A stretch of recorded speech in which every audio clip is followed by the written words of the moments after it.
Your pirate airship has just successfully pulled off the biggest job of all time, rescuing the beautiful princess from the clutches of a witch as sexy as she is evil, while using your legendary sword, Bad Essington. However, across your bow, another airship appears, carrying your arch rival.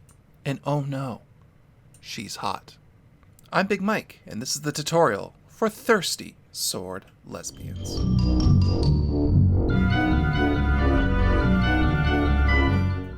Thirsty Sword Lesbians is a powered by the Apocalypse game, much like Worldwide Wrestling. Despite having the same core engine, however, the moves and character options during the game are so distinct that it's worth giving a proper tutorial. But, because it is a powered by the Apocalypse game, I can only describe the basics to a point before I'm just reading the stuff you ought to be paying for. So if you're curious and you want more, go read the book. Let's get started. First, rolls.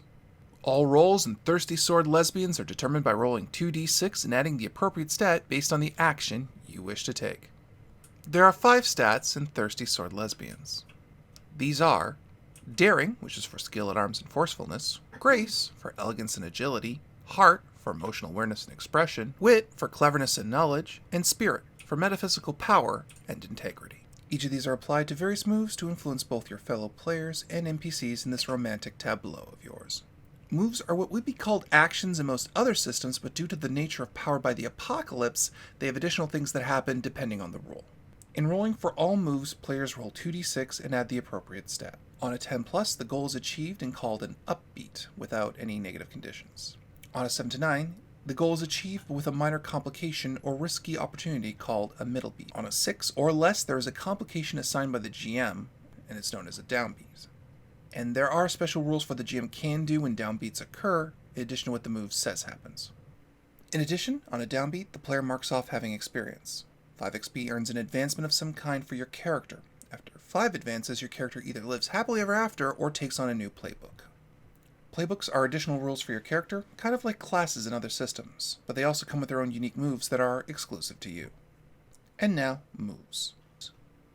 There are multiple categories of moves in this system. These break down to specific categories like danger moves for combat and just getting out of trouble, heartstring moves, which are for enticing, becoming smitten, and emotionally supporting your fellow players, intimacy moves for deepening your relationships, and special moves which involve advancement and other fun options. I'd go into more detail, but specifics on each of the moves are the bread and butter of the system, and I don't want to just recite the core book, denying you the chance to read it.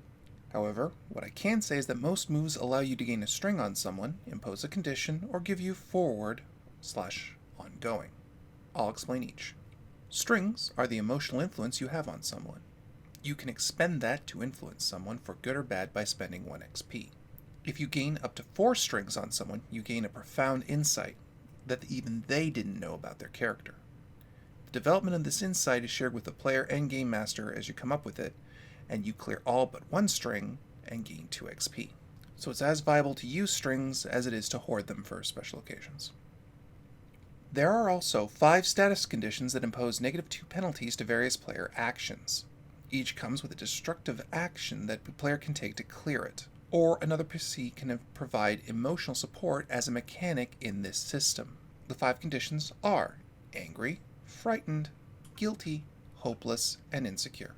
You can impose conditions on NPCs and fellow PCs through conflict, though most confrontations are meant to end in de-escalation, seduction, or discovery of a new twist. These also come into play with a reactive move called Stagger, which occurs when you take a physical or emotional blow and has different effects depending on the amount of conditions you have. Forwarding and ongoing are a kind of mechanic that applies to specific moves.